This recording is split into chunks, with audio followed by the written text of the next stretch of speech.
भरब कोसिया हे छठी मैया तने कदी उपकार तने कदी उपकार नियम से करब छठ बरतिया भर देहि गोदिया हमार भर देहि गोदिया हमार भर देहि गोदिया हमार।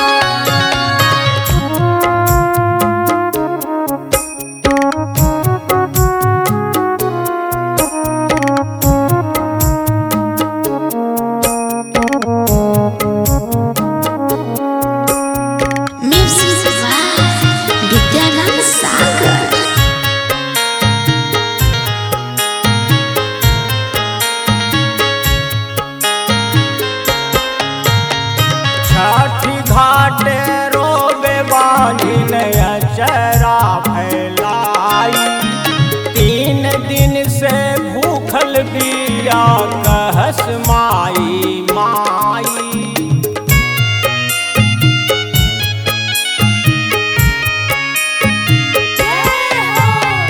छठी घाटे रोबे बानी अचरा फैलाई 3 दिन से भूखल बिया कहस माई माई। हो खिया दिता देव सहैया तनिका करी विचार तनिका करी विचार नियम से करब छठ बरतिया भर देहि गोदिया हमार भर देहि गोदिया हमार भर देहि गोदिया हमार।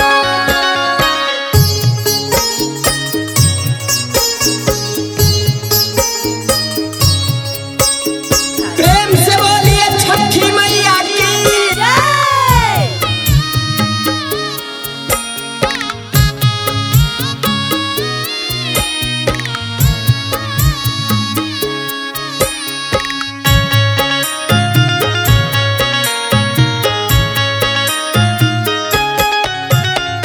जल बीचे खड़ा होई तोहे गोहरावे गाँव टोला ताना मारे मांझी बुलावे।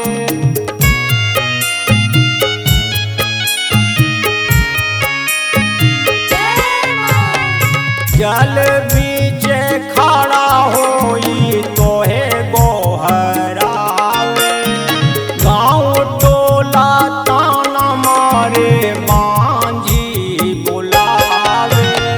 सब काकी करेली भलैया आई रथवा सवार आई रथवा सवार नियम से करब छठ बरतिया